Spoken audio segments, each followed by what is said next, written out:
Get curious about what is preventing you from claiming whatever it is that has been put on your heart to do. I think a door closing doesn't mean it's not possible for you. It means you need to find another door. Outline what those obstacles are that you're experiencing and start finding solutions for them.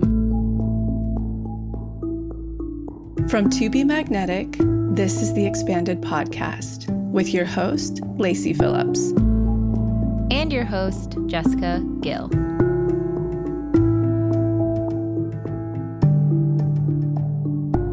As the leading destination for neural manifestation, we dispel the woo-woo in order to help you create real, tangible results based on neuroplasticity, psychology, epigenetics, and energetics. Our goal is to normalize the practice of manifestation and empower you to get into the driver's seat of your life in order to manifest the experiences, relationships, and things that most align with your authenticity. And by pressing play, the process begins.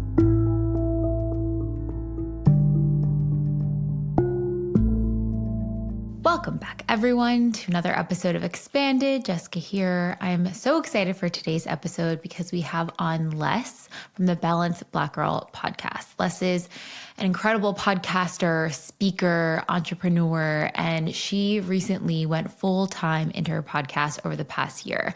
This was a passion of hers for a really long time, and she had been slowly building this really successful podcast while also maintaining her full-time job. So today we're talking about how she made that transition intentionally. I know a lot of people right now are kind of questioning their purpose, their career, what path they're taking, how to get into that next level with money, another thing we talk about in this episode today as well, and really how to get your mindset clear when you have a big manifestation that you want to call in and you're not sure what steps you need to take in order to get there. Les really breaks that down for us today. I know you guys are going to love this one. It's good for anyone who's manifesting career changes, shifts in life, manifesting big things that are going to take a little bit more time. She has very actionable and practical tips you can start to apply now.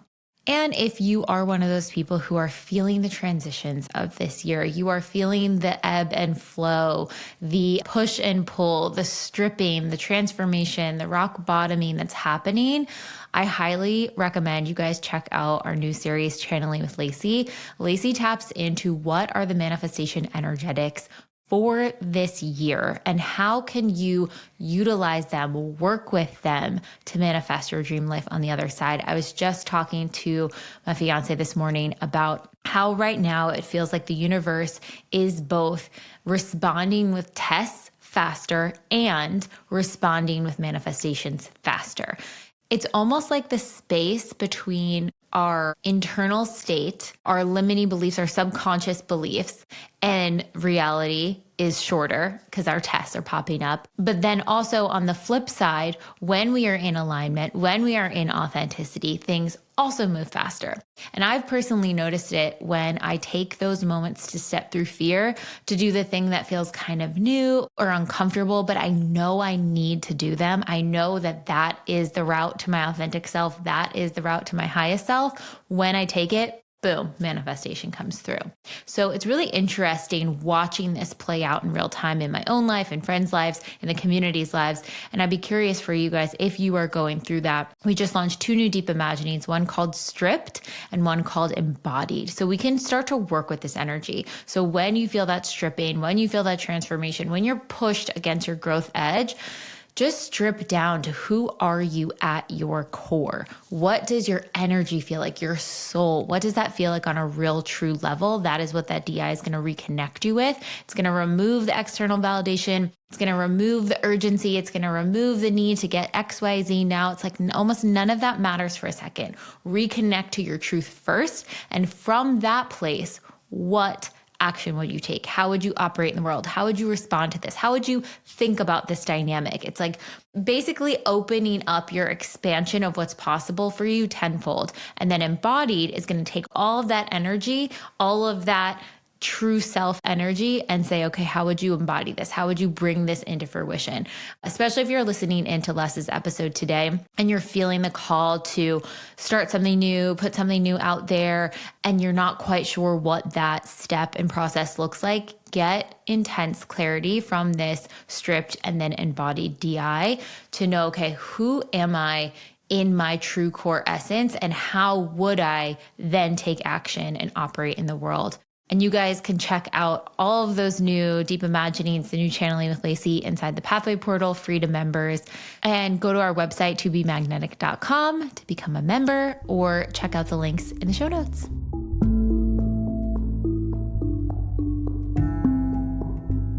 And now a word from our partners.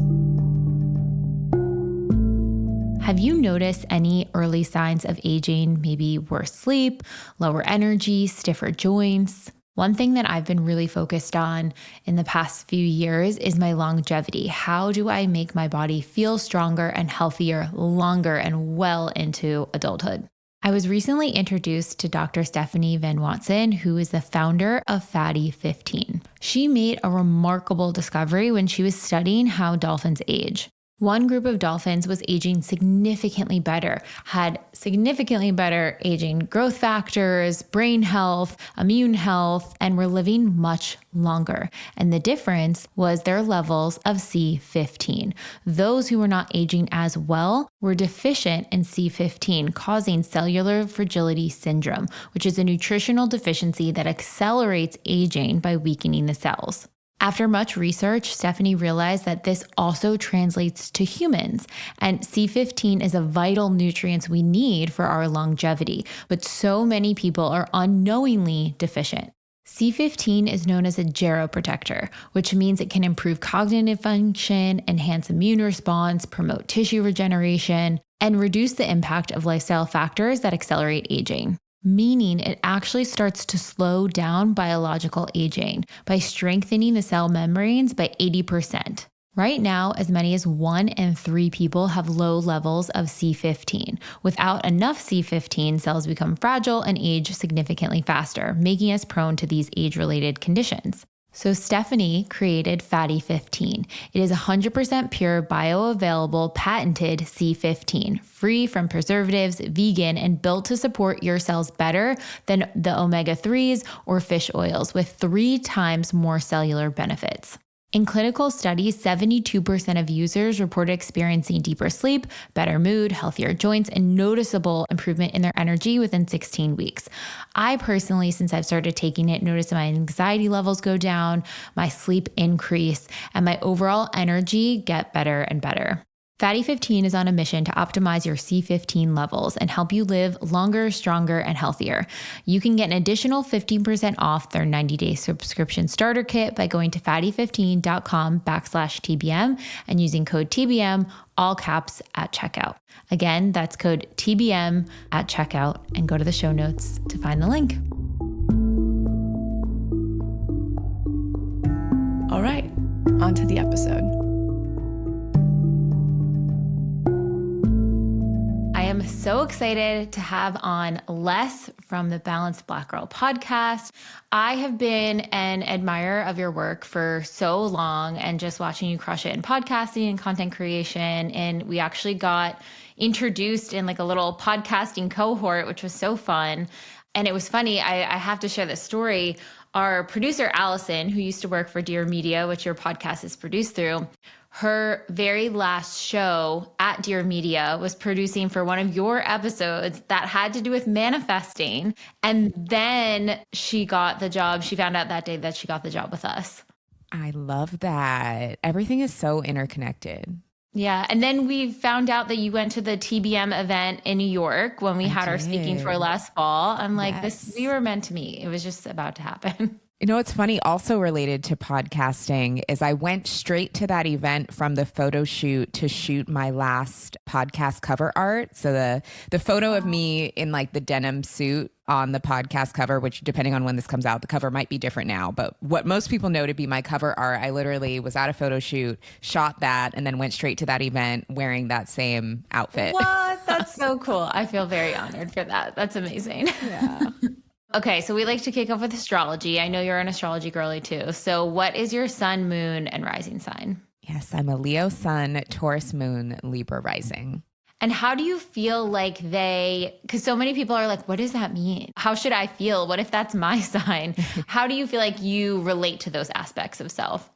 I think I have always deeply resonated with my Taurus moon before I even understood what that was. And when I was younger and I would hear descriptions of a Leo, it did not resonate with me because I thought that it was automatically somebody who was super outgoing and super charismatic and loved to be the center of attention. And I was always a lot more reserved and quiet, very much like to do my own thing, was very into my habits and my comforts. And so when I learned that I was a Taurus moon, I was like, okay, that definitely tracks.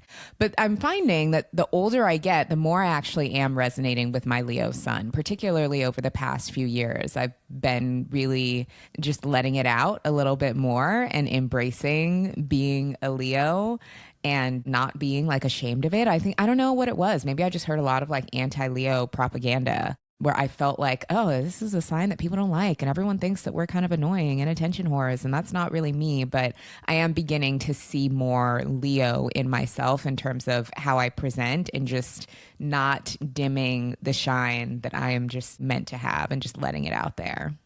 I think for Leos, I've seen both ends of the spectrum with it. And I think it's the balance. The people that are wanting to take the spotlight from a place of just fear or insecurity, or, they're like, oh, well, they like me, I need to take up the spotlight. And then you have people who are like, I don't want to take that space. I don't want to stand in that room or whatever. And it's like, okay, no, actually you need to move more in the center. And this person needs to get more comfortable letting other people have the spotlight too. Yep, exactly. I resonate heavily with that kind of second version you described. Yeah. What is your cultural background and upbringing? And what is one thing from childhood or that upbringing that you think has made a big impact on who you are today? Yeah, so I'm originally from Seattle, Washington. So I'm a West Coast girl at heart, even though I'm now living on the East Coast. I think I hold a lot of very classic eldest daughter traits. So I'm an eldest daughter. I have a younger brother who is 8.5 years younger than me. So we have a pretty big age gap. And a pretty defining part of my upbringing was that I have really young parents. My parents were really young when they had me, which kind of explains the age gap with my brother. I think they just wanted to be a little bit more older and established and settled before they had another kid.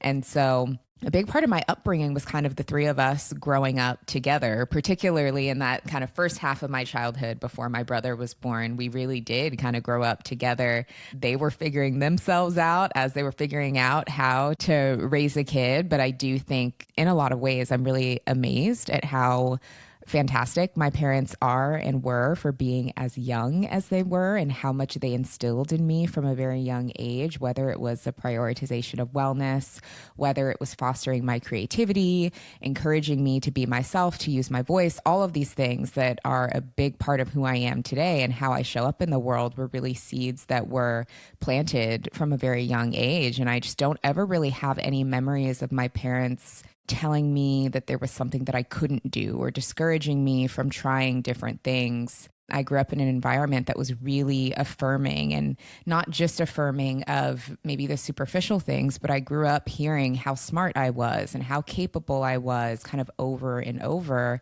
And I think that that definitely had a profound impact on me and my ability to believe in myself. That I think is so powerful to hear too, because anyone who's a parent or thinking about being a parent in one day, what are those things that you want your kids to be saying, one day if they're ever interviewed or asked by their friends a question like that? What are those values? And I think that vein of, I do this with my dog a lot, words of affirmation. I'll be like, you're so smart, buddy. Like, you're so he probably has no clue what but I'm practicing, I'm like, okay, this is what I want to be able to communicate to my kids, seeing them, even though I think it's so obvious. When you're a kid, if you don't get so many points of data that give you that, if the school environment doesn't give you that or peers don't necessarily give you that, at least in the home front, they can get a lot more data points of that positive affirmation of self and who they are. Yeah, it's something that I'm so incredibly grateful for. And honestly, is something that my parents still do. I mean, I remember last year, I think I had gone home to visit my family for Mother's Day, and we were sitting at brunch, and I was sitting kind of on one side of my dad, and my brother was sitting on the other side. And he just out of nowhere is like, I am just so proud of you guys and the people that you are. And I wouldn't change anything about either of you. Just keep being exactly who you are.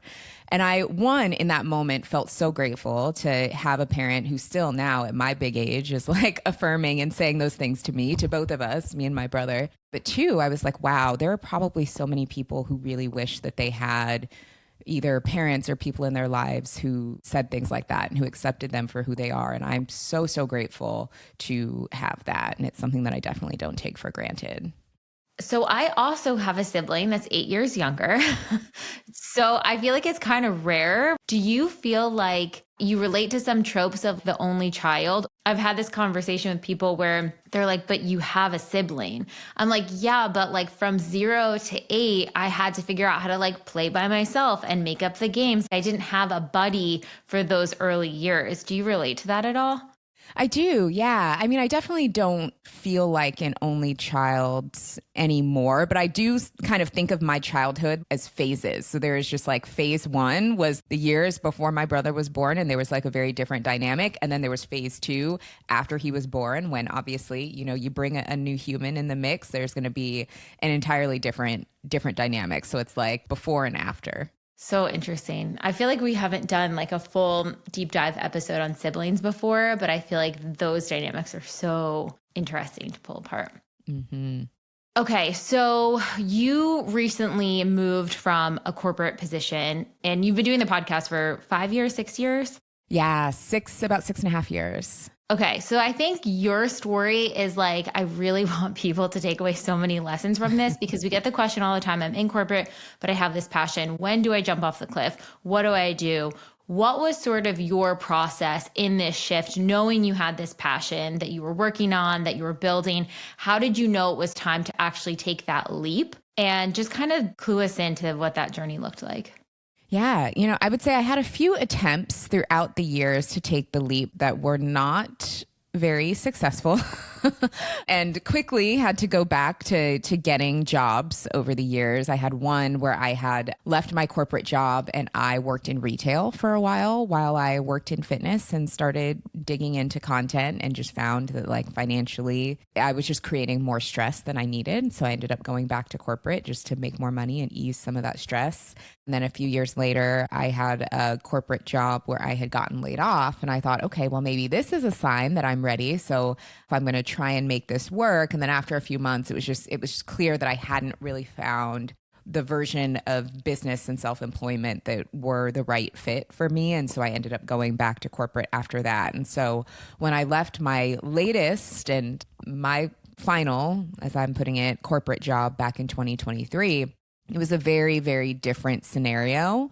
A big part of it for me was finding a sense of safety. And I really had to take time to create that safety for myself. So it was a multi-year process to be able to get to that point. I had wanted to, leave my corporate job to do creative endeavors since the moment I started. Like I graduated college in 2011, went into the corporate world in 2011, and very quickly was like, oh, this is not for me. And I was looking for ways out from that point. But it really wasn't until 2023 that I was able to truly make it work.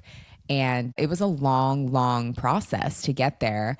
I would say in 2021 was when I started really taking it seriously and making a real plan to leave my corporate job. And a big part of what I think made it work was I started addressing, okay, what exactly am I afraid of? The previous attempts that I made, what was it about those scenarios that didn't work? And how can I put some kind of safety nets in place for myself so that next time I try, this will be the thing. And so a lot of that looked like healing my relationship with money.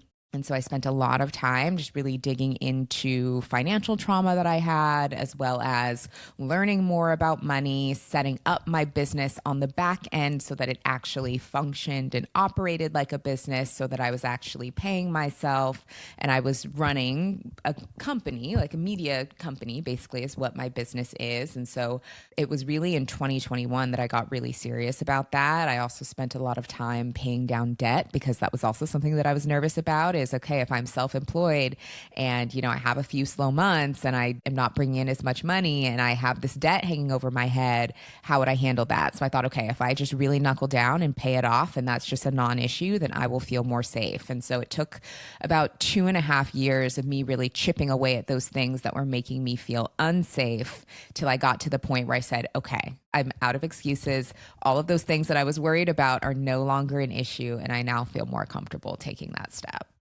I think that's so smart to do it in those incremental steps. And even those attempts at doing it and then kind of coming back and recentering, I think you almost need some of those. We call it like running into the fire. I can't take this anymore. I'm just going to go all in on this thing. And oftentimes when people do that and it doesn't work out, they're like, I wasn't destined for this. And I always say to them, like, if it is a soft whisper, if it is that calling, if it is that desire, you're not meant for it. It wouldn't still be coming through to you if it wasn't meant for you. It's just the timing, it's clearing those limiting beliefs, those blocks, those money blocks, whatever that is. It's maybe a little bit of different action, maybe connecting to your authenticity or your intuition about like a different path to go about it, but it doesn't mean it's not meant for you. A door closing is not a, well, okay, I guess I'll go home then. It's like, no, keep going. It's fortifying you. It's preparing you for the path ahead that you're going to need all of these life experiences and shifts and turns and how to navigate them in order to be in the best mindset, in the best energy to then take that leap like you did in 2023. Yeah, I couldn't agree more. I think a door closing doesn't mean it's not possible for you. It means you need to find another door, or you need to find another way to get there. Maybe there's another key that will unlock the door. I think it's just an invitation to look at it from a different perspective and try something differently. Something you said about during that chapter, you had increased your income, but you didn't increase your spending. A lot of people, when they get that extra paycheck or their bonus or their salary raise, they're like, cool, now I can go on that extra vacation, or now I can start going to that workout class once a week instead of once a month. How did you intentionally go about that shift? Yeah, it was really hard because it was very, very tempting. On one hand, the timing of it was fortunate because it was during the height of the pandemic. I had experienced a pretty significant jump in income in 2020, like the second half of 2020. And part of it was lucky because it was like, I'm making more money and I can't go anywhere and there's nowhere for me to go spend it. So I really had to kind of pause and take a beat. But also another part of it was me experiencing more income kind of came at the end of doing a lot of work. I remember in 2020 when I had gotten that, like I'd gotten a pretty significant raise from my corporate job. At the time I was reading this book. It's called Worthy, and I think the subtitle is like boosting your self-worth to increase your net worth. And it was a really great resource. I think if anybody is working on their relationship with money, definitely check it out. That book has you really go through a series of just exercises, laying out how much money you want to make and really helping you work through a lot of money issues. And I remember the morning that I had kind of finished the book and did the last journal entry of that book, I logged on to work that morning, had a meeting first thing with my manager who told me I'd been promoted and I was going to get a 40% pay increase. Like the morning I finished that book. It was a wild, wild experience. But because that pay increase came after I had just done all of this work, I also found that I wasn't looking to increase my spending because I wasn't looking for money to fill this void. And I think sometimes that's what gets people into trouble is maybe they have some previous money trauma where they went without, or they feel like being able to spend a certain amount of money or having certain material things will give them this validation or something to prove. And that's where people can fall into that trap versus I started making money on the other side of confronting those things so that it wasn't really an issue anymore because I had processed it by the time the money came. I mean, that's so huge. There's also different levels at which you get to certain rungs in finances that different things need to be peeled away. It's almost like you have to get comfortable in the spending and in the receiving. How you utilize the money once you have it, and being open to infinite portals coming in where it could come through. At least for me, I've noticed where I feel safer in one area, like maybe I feel more comfortable spending on this or giving to that, it's able to come through here easier. And I'm like, oh, whoa, okay, there's this like connection between the two things. Not saying give away all your money and then you're just going to get all of it, but it's like a very subtle dance of what is your unique fear with money and how can you step through that fear in order to then have the abundance come through on the other side. Yeah, I think that that's so important to understand for sure. And it's something that I'm still working on. I feel like with each new level, kind of to your point, there's always something new to uncover and there's always a new fear. Not having money is really hard. And then also when you get a little bit, that's also really scary. It's like there's always something. Of course, 100%. I so am on that journey with you as well. Even getting to different milestones in career or with home or family or friends or things that I think that if you've had on your manifestation list or on your goals list for a long time and then it comes in, there's that up-level integration period of like, oh, whoa, this is my reality now. Like, how do I relate to this new reality? How does my identity shift, or does it not shift at all? You know, can I detach my identity from this and just enjoy this experience? That's such another layer to the manifestation work that when people first start it, they don't realize you're going to get what you want. You're just going to feel a lot differently once you've arrived there. It's not going to feel quite like, you know, your inner child might have thought that whole journey was going to go. Yeah, I think we spend a lot of time wanting to get the thing, but we don't necessarily think a lot about, okay, how will it feel once I have it? And what is needed to maintain it? And what are the new challenges that are also going to come with having this thing? It's something that's really important to understand because I think it helps kind of mitigate some of that shock value that we can get once our manifestations come in. Yes. Well, and it demystifies it too. Like we have this teaching, the blind spot archetypes. We talked about it on tour actually. And I definitely so identify with the streamer archetype, which is someone who kind of has this fantasy of how perfect and amazing, you know, maybe it's from fairy tales growing up or whatever, but everything is just rainbows and butterflies. And the reality of life is it's a lot more challenging and nuanced and gritty and hard and all of the things. So oftentimes when you are putting that goal or that manifestation or that pivot in your career from corporate to your dream creative passion on a pedestal, sometimes you're not understanding that the gap isn't as far as you think because it's a lot more realistic and realistic in the, oh yeah, once you have that, you're still gonna have to pay bills on your business. You're still gonna have to do taxes. You're still gonna have to do all these things that you would do if you were at corporate, you know? So it's just like all of these little things that we don't realize can almost demystify it and put us on a more similar playing field to whatever we're calling in. Absolutely.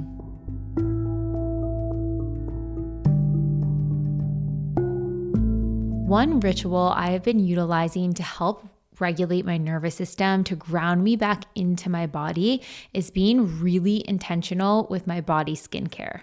So after a nice bath or a hot shower, I have been taking time to intentionally check in with my body and rub in Osea's Undaria Algae Body Butter.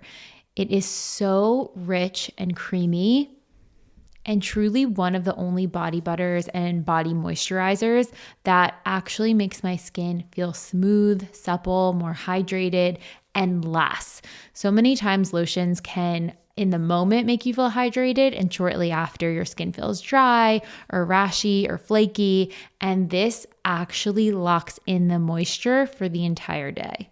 There is truly no better feeling than putting your clothes on or changing clothes and having your skin feel so soft underneath. Plus, the smell is incredible, and I love how intentional they are with their products. utilizing Undaria seaweed to replenish the skin's moisture barrier and keeping your skin looking healthy, shea butter to relieve dry skin, making it soft and silky, and using ceramides to moisturize, renew, and support your skin's moisture barrier. It will truly transform your skin, especially this time of year, especially if you're in cold climates or dry climates or climates that has poor air quality. Supporting your skin barrier is an absolute must. So make sure to check out Undaria Algae Body Butter. And I also truly love one of their other staples, their Undaria Algae Body Oil. They sell them as a duo pack together, or you can just check out the body butter as well. So give your skin a New Year glow with clean, clinically tested skincare from Osea. And right now we have a special discount for you guys. Get 10% off your first order site-wide with code magnetic10, that's all caps, MAGNETIC 10, for 10% off your first order site-wide at oseamalibu.com, or check the link in show notes.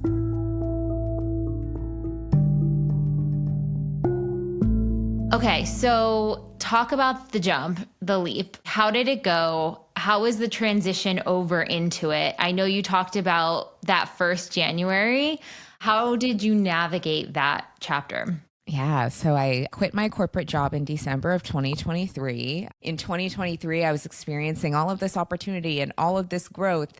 And then I quit my job. And then in early 2024, it was like, okay, the brand deals were a little bit slower. Okay, the podcast numbers are not as high as they once were. Okay, my inbox is not really popping off the way it once was. I'm experiencing a lot of rejection. And there was a moment of like, what have I done? But what helped me get through that was that work that I had done for the years leading up to going full time. I had put safeguards in place where I had a certain amount of savings and cushion to help me with slower months, which I ended up needing kind of right away. I had really well-oiled processes in my business and in my podcast production process so that I didn't have to be as in the weeds at that time. And I was able to kind of work on the business side of things and create more opportunities for myself outside of what I was doing to help kind of generate some business. And so by Q2, things had started getting a lot better and had thankfully turned around. And I ended up having a really lovely first year in business despite those first few months. But it really having those safeguards in place that I had created for myself was key to making that happen, because I was able to not operate from a state of panic or from a state of almost like desperation. I was able to kind of put my head down and strategize to figure out what was going to be next. What do you feel like was helpful to reset that mindset shift, right? To go from like, okay, I just jumped off this cliff. I'm excited. Also, the energy at the top of the year is so exciting. You're like, I'm excited. Here are my goals. Let's hit the ground running. Like boom, boom, boom. I was listening to one of your episodes and you were like, I got sick. I wasn't hearing back from people. I was getting ghosted by these people. I wasn't finding the managers I wanted. Everything was just like pulling down for a second. And I think a lot of people are experiencing that at the top of this year as well, having that momentum, feeling so excited. And then it's like one thing after another in all of our own individual like Achilles heels is kind of like gnawing. How did you, instead of saying like, oh God, let's panic, what are the things we need to do to protect ourselves? Yes, you had this cushion and this safety net, but it's also the mindset is so important. So you can actually be creative and like, okay, what do we want to create? What do we want to do? That's actually going to help you out of it. For sure. I love that you mentioned me getting sick, because that was actually like a big part of it. So for folks listening, at the end of 2023, like December 2023, or very beginning of January 2024, I had this idea in my head of like, okay, I'm full-time now. I'm just going to go like balls to the wall. I'm going to hit it super hard. I'm going to hustle. I'm going to grind. I'm here. And during those first couple of days, my Oura ring was like, you're showing some signs of strain, or like your temperature is a little higher than usual. You should take it easy. And I was thinking like, no, I'm in my luteal phase. That's why my temperature is high. Like I feel fine. I don't have time for this. I'm full time now. I've got to hit it. And then literally the next day I was on my butt with I don't know if I had the flu, what it was. I was super sick that first week of going full time. And I actually ended up having to be in bed, cancel all my podcast recordings. I wasn't really able to do anything, which was kind of a metaphor for me really needing to slow down. I had this idea in my head that being full time meant that I was going to hit the ground super hard and just go, go, go.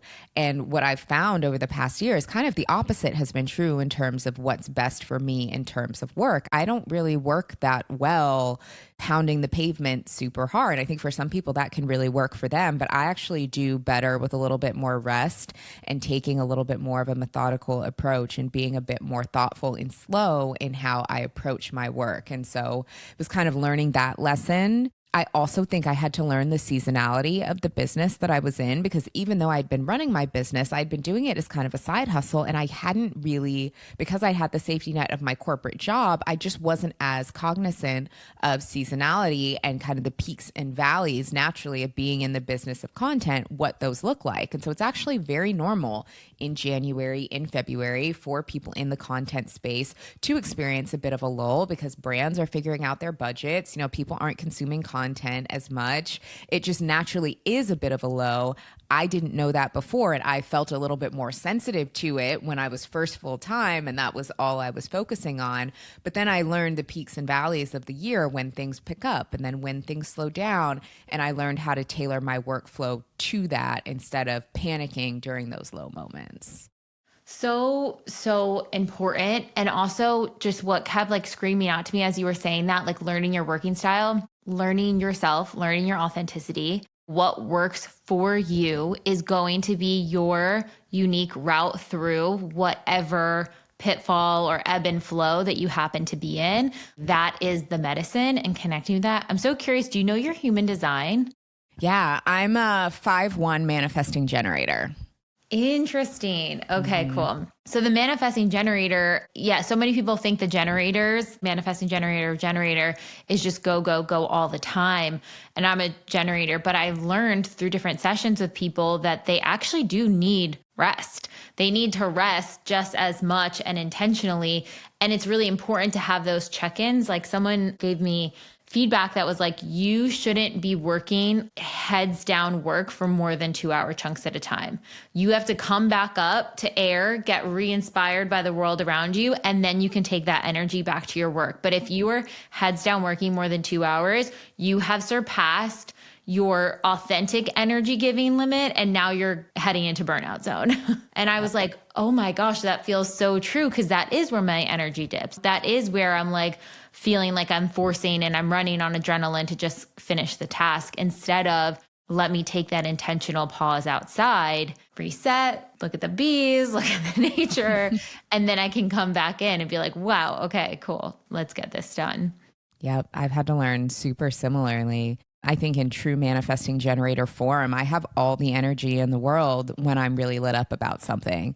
And when I'm not, I got absolutely nothing. And there's no forcing me to do it. And I also had to learn how important it is for me to exhaust my tank and then refill it is very manifesting generator.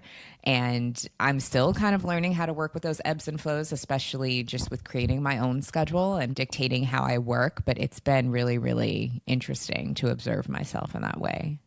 Okay, so you have been creating content for a long time. And I think there's a lot of people in our community who are either creating content for their businesses, whatever that may be, or they just personally feel called to be sharing more online, or they have a message they want to share, or they're curious about getting into that space. How do you balance sharing parts of yourself? How do you decide what you're going to share, how much and how often you're going to share? What does that look like from an authentic check-in place? So for me, what has really worked is going deep, but not necessarily wide. So there are a handful of things that I will go super deep in, that I will share anything that anybody wants to know. And then there are other topics that I just like don't really share at all. So some of the things that I am willing to go all in on sharing is obviously a lot of my wellness habits. I really, even though I consider myself more of a lifestyle creator now, I really started in wellness, and people want to know what I'm doing. They want to know what workouts I'm doing and what workout clothes I'm wearing and what supplements I'm taking. And so when people ask those things, I will tell you every speck of a detail that you want to know. People are also really curious about the business of podcasting. So in terms of podcasting behind the scenes and how I do things and how an episode comes to be and why I have certain guests on, like I really love sharing those stories. The episode that I just released yesterday, the day before we recorded this, I had an amazing guest, Dr. Tama Bryant, whose work I have really admired. And so to promote the episode, I got on my Instagram stories and I was telling people, like, this is when I was introduced to her. This is how much her work means to me. I've been listening to her for years, and here's how she helped me. And now I had the opportunity to have her on my platform.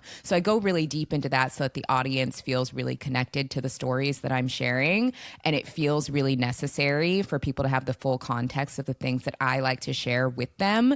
But I don't necessarily think that they need to know every detail of like a date that I went on or every detail of what I talk about with my friends when we're having a girls' night. In terms of width, like those are the things that I don't really get too far into. But because I do go all in and I go really deep on the things that I am willing to talk about, the audience doesn't really miss what I don't talk about. That makes so much sense. And it also feels like you almost have your version of an authentic code for your content. These are the pillars that feel most like me in this space. I feel most excited to share about them. I'm open to share about them. And it's totally fine to focus on those pillars. In fact, it'll probably connect you with your dream audience who wants to find you even faster and even better because you are focusing and doubling down on those things that you feel called to share about through that vein. That's one thing I think a lot of people feel the pressure to do in putting out content is like, I have to talk about everything, or I should examine all aspects of my life. And there are probably some people where that truly is authentic to them. No stone left unturned might be their authentic code. That just might be their truth, but it's not going to be everyone's.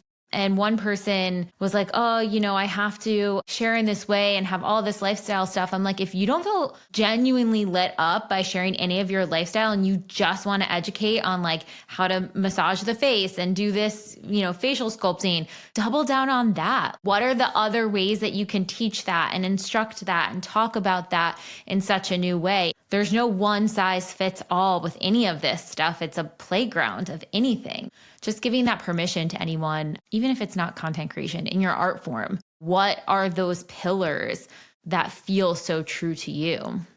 Exactly. And it's something that I really like is I like for my content to be helpful. I like there to be a takeaway. I like for there to be a tangible takeaway, but also with a bit of humor. Like I'm very sarcastic. I like to joke around. I'm constantly sharing things, sometimes in a jokey manner, but there's often something to be taken from it. Versus if it's just random tea about my personal life that people do love because they love to be nosy, there's not really a tangible takeaway there that's going to help somebody. So if it's not helping somebody either be healthier, live their life more intentionally, or just maybe give them a laugh, because I feel like we all maybe need to laugh a little bit more right now, then I'm like, yeah, the internet probably doesn't need to hear it. Yeah. And they can find it somewhere else too. Right. There's so many people who love sharing stuff like that. 100%. Talk about your passions and the aspect of your authenticity that's a founder. That's the CEO, that's the businesswoman. Now you're starting to launch products and have your journal and your guide for the year. But what are some other aspirations in that? And how are you sort of balancing this new sort of persona that's coming lit up and online in so many different ways with everything else? So I didn't go into too much detail about the different work experiences that I had. And honestly, I won't bore everybody with like a rendition of my LinkedIn profile. But one of the jobs that I had, while it was incredibly challenging while I was in it, that had a really profound impact on me is at one point I worked for a very early stage startup that was a woman-founded company, but also through that company, it really served other women founders. And so that really opened me up to this world of not only women creating these really amazing businesses that solved problems, but I also learned so much about venture capital because the company was fundraising while I worked there and understanding all the different things that go into it. And so it just exposed me to this world that I thought was really fascinating of understanding, well, what makes a business successful? What do investors look for in businesses? Who decides what business gets invested in and what business doesn't? And I remember asking really tough questions, even though I was just a social media manager at the time. I was asking tough questions that even some of the investors weren't asking of our company that needed to be considered. And I thought, okay, I want to be able to do that one day. I want to understand the mechanics of how this works. And I want to be able to fund businesses, particularly of women and underrepresented people who have really great solutions, but may not be invested in the same way. And so that's a really big aspiration of mine in the future, is to step into more of an investor role, because I've been on the other side of being a part of a company that is growing from investment.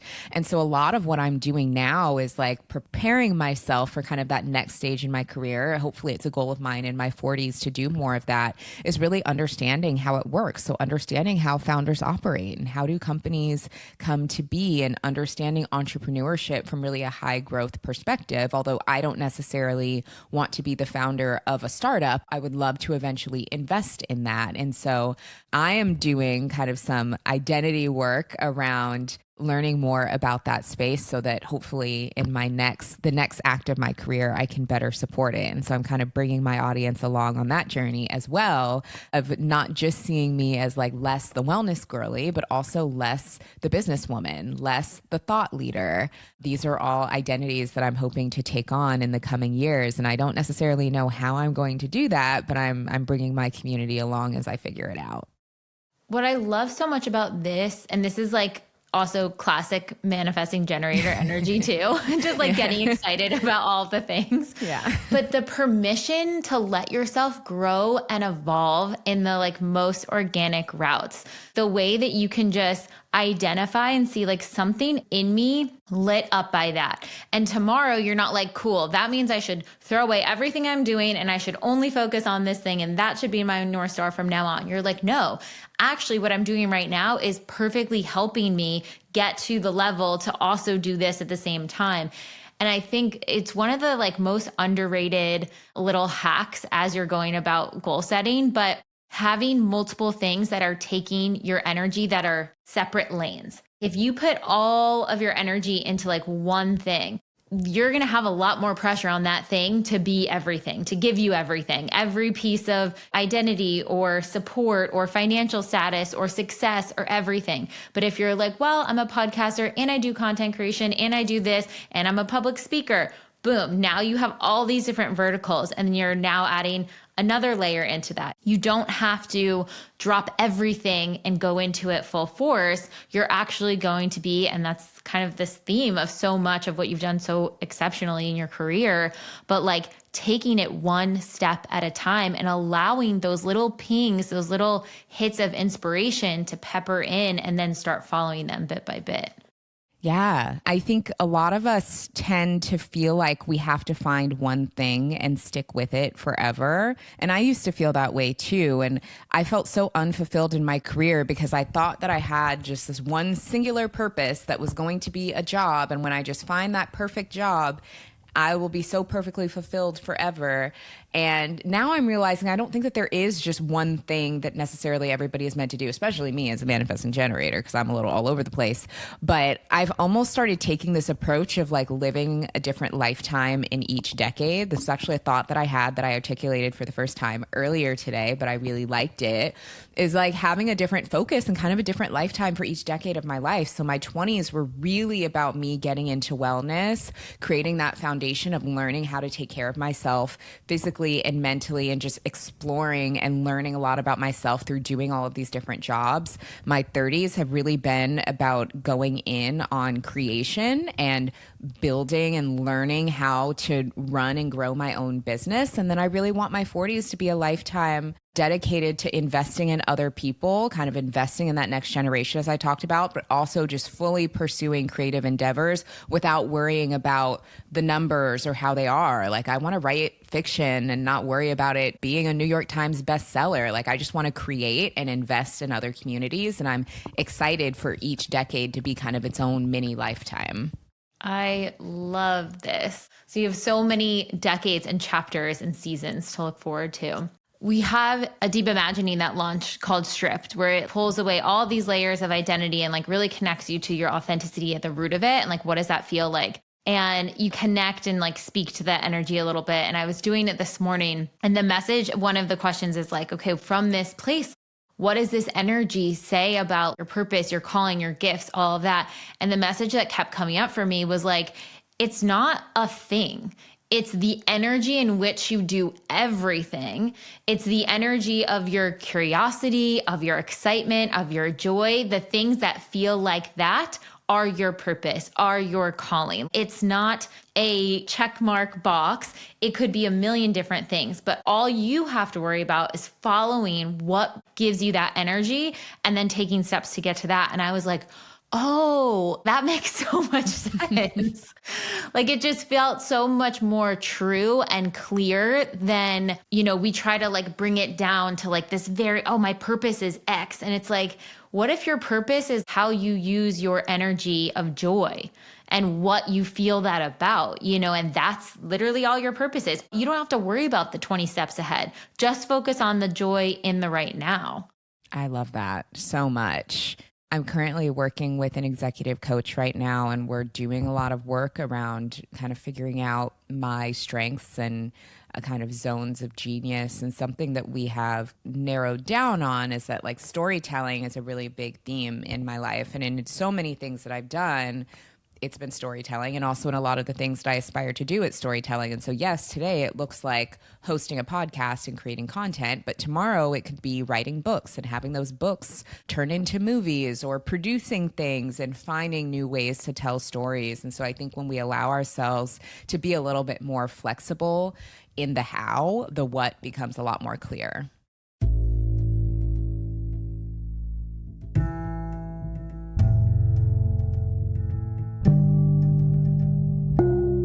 You've heard us talk about our Pathway membership, but what actually is it? It is an all-access membership where you can get every single workshop that we've ever created, all of our deep imaginings, which are our reprogramming audios, to help you manifest. You can access it on the desktop or in the TBM app on your phone directly. We, of course, have our foundational workshops, such as our How to Manifest workshop, which takes you step by step through this neural manifestation process to actually unblock, expand, and take aligned action to connect with your manifestations.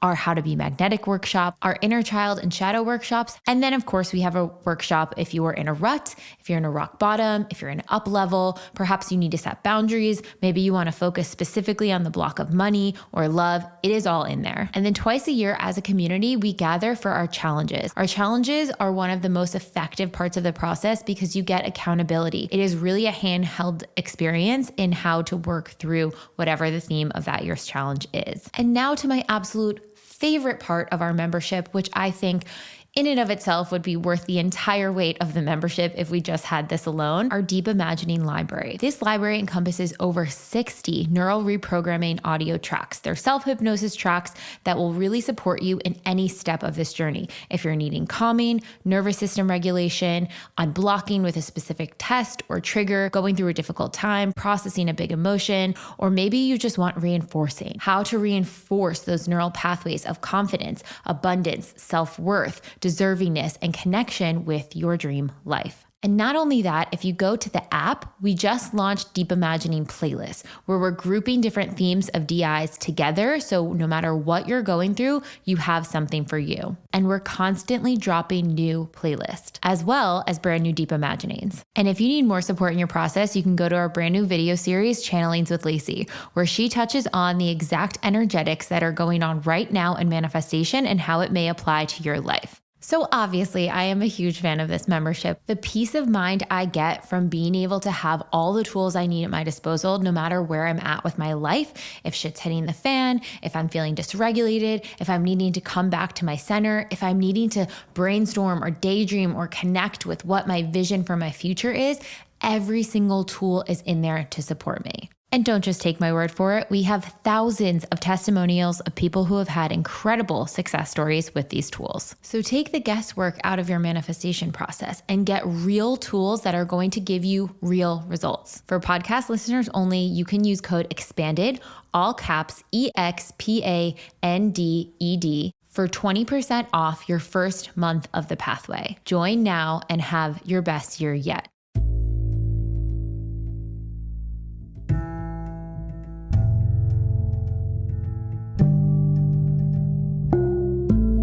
What advice would you give someone that is at that point where they're starting to hear those whispers, those pings, those calling, or maybe they're starting to act on them already? You know, they're doing their side hustle or their other passion project. It doesn't even have to be for a career. It could just be like for fun. But they're afraid to fully step into it, to almost like claim it as a thing that they do. What advice would you have for that person? I would say get curious. Get curious about what your fears are. Get curious about what is preventing you from claiming whatever it is that has been put on your heart to do. And then get really clear on what will help you feel more safe. Because I think for a lot of us, safety continues to be something that is a factor in terms of being held back by this fear. So understanding what is it that is making you feel unsafe in this moment, and then how can you go about getting that safety, whether that's getting help from other people, whether that's finding a way to create that sense of safety in yourself or creating those safety nets. Outline what those obstacles are that you're experiencing and start finding solutions for them. What is one thing from your younger self that you really admire? You know, whether it's a teenage, younger inner child self, maybe it's 20-something self. What is something you really admire about them? And then what is something you wish you could share with them? Something that I really admire about my younger self was she didn't care if other people didn't get it yet. I became super interested in wellness when I was in college, and a lot of the wellnessy things that are trends now are things that I was really interested in when I was younger, in terms of getting really into strength training and prioritizing protein and caring about my gut health. These are things that I was doing in 2010, 2011. No one around me was talking about it. Nobody else cared. They thought that I was weird. They thought that I was crazy, but I knew that it was good for me and that it felt really good. And I didn't care if other people didn't get it. Or when I first started creating content, like I remember I had friends who would like mock me and think that it was silly. And I didn't care that they didn't get it because I got it and it felt good to me. And so I didn't let other people's limiting beliefs cast a shadow of what I thought I could do. So I think that's something that my younger self, I'm really proud of my younger self for that. I think what I would tell my younger self is to just not put so much pressure on herself to figure it out, that she's not supposed to have the answer to everything. She's actually supposed to be exploring and learning as she goes. And I think if she can embrace that, she will have so much more peace. Yeah, that pressure to have everything by a certain timeline. It's kind of wild, the intensity of it. And then you're also faced with the fact that, I think you said this on a podcast though, like for you think of the generation before us or even our parents' generation, yes, they had certain milestone things that you think about, kids, family, house, whatever that is, by a certain time, but they also didn't have the breadth of opportunities. Even thinking of that, how many more opportunities do you have now that may be occupying your time, or you might actually want to prioritize those opportunities over some of the things, you know, instead of feeling bad that you're not at a certain milestone that's completely arbitrary and set by societal standards anyways, check in what you actually want to be doing right now. And if that is the career or the hobby or the passion over the home or the family or whatever, great. Enjoy that for this chapter. That was so smart. I love that perception you had on there. Thank you. Yeah, I think a lot of us put so much pressure on our 20s in particular as being the decade that we have to figure everything out. And we beat ourselves up when we don't squeeze multiple decades worth of lived experiences and knowledge and know-how into one decade. Your 20s are not for figuring everything out. Your 20s are for learning, for gaining life skills, and making as few permanent decisions as possible.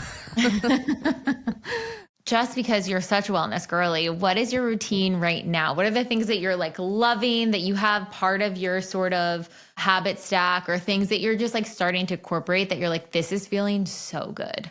Yeah, I would say I'm feeling so good in my movement practice. I also had a background as like a personal trainer and fitness instructor. And, you know, in that story I told earlier, like that fitness career was kind of woven in there. And I've done everything under the sun. I've been a hardcore weightlifting girly. I've been a hardcore yogi. I've been a Pilates princess. I've been a runner who, you know, does all these races. I've done it all.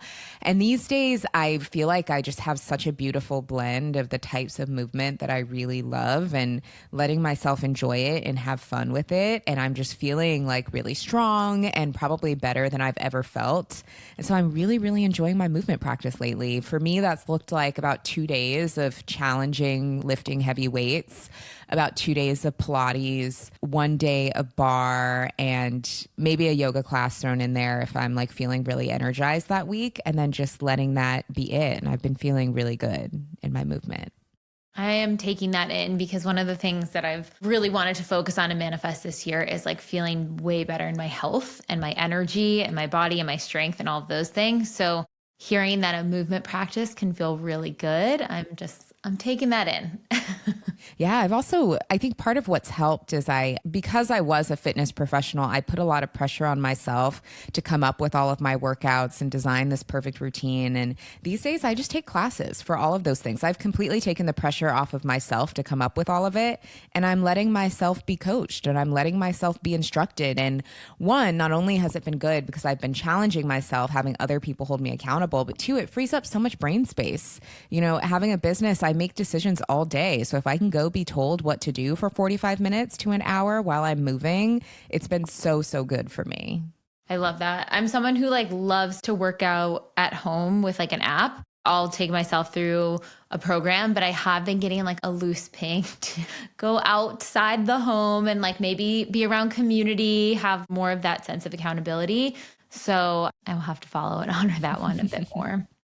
I feel very similarly. For a long time, I would just go work out by myself, you know, in the gym in my apartment building. And it was a very like solo experience where I would follow things on apps. And last year, my birthday gift to myself, I ended up gifting myself a membership to kind of a fancy gym, and it's expensive. So that makes me go, but it actually has been really good for me. I have made new friends there. It's been like a good sense of community for me. I meet listeners at the gym all the time, which is also really cool. So it's actually been like a really good thing for me. What is one thing you are manifesting over the next year, or one thing that you have on your heart that you're excited to connect with? So I'm rebranding my podcast, which will be coming out later this year. And I'm just really excited for the brand to kind of grow and evolve into its next iteration. There's part of me that is a little scared because it can be scary to do something totally different. But it's been a strong ping that I've had for a long time. And I'm finally just going with it and trusting that the right people will follow. So that's something that I am really excited for. And then something else that I am really calling in for this year is just being able to tend to my space a little bit better. I moved to New York City, which has been such a great experience, but I moved into like a really tiny apartment to keep my expenses low as I kind of navigated that first year of entrepreneurship. And so later this year, when my lease ends, I'm really calling in my dream, beautiful space where I have a lot more space to live, to work, to entertain. And so that's something that I'm looking forward to calling in before the end of the year. Oh my gosh. It is worth the wait. I'm telling you, I just went through that journey last year with going from a small apartment into a house, and it was game changer. Game changer. Your environment just makes such a big impact, but I will also say enjoy all of the time you have in the space that you're in, because it's like you were saying, the seasons and the decades in different spaces, enjoying this moment, this chapter was actually the thing that got me to manifest the space faster. I'm sure you're already doing this, but I was very much like, get me to the next space. And I really had to be like, okay, what do we have here? What do we love about this neighborhood? What do we love, in these little micro moments? And it looks like you're already enjoying all of those things, but that was definitely a journey for me. No, I really appreciate that reminder, though. I did need it because there are some days where I'm like, oh, this apartment is so small. I can't wait for a bigger one. I live in a studio. I'm like, oh, I can't wait to have a bedroom, like all these things. But I am definitely going to miss this little space once I'm not in it. So that was a good reminder. Well, thank you so much, Les. I'm so excited for the rebrand. Be sure to check her out if you haven't been listening to her podcast yet. It's amazing. So many helpful tips and insights and teachings and just incredible guests. So you do such a good job. So thank you again for coming on. Thank you for having me. I really loved our combo.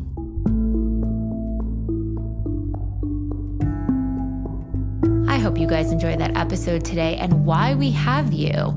If you have another 10 minutes, 15 minutes, 20 minutes, we encourage you to pop into your TBM app and do a deep imagining. You are already in a hypnotic state. You've been listening to something. Maybe you've been listening and driving, listening and doing some house chores, listening and going for a walk. Put in that DI and get that subconscious reprogramming in. If you've listened to this episode today and you want a DI that's specifically suited for career, for money, for mindset, any of those things, hop into our DI playlist and I would go into the confidence boost. Really connect with your authenticity right now and figure out what is from that place. Or if you really want an immersive experience, I would check out the Channeling with Lacing portal and do the strip DI or the embody DI. That embody DI is going to be my reinforcing DI for the next couple weeks. So I hope you guys enjoy.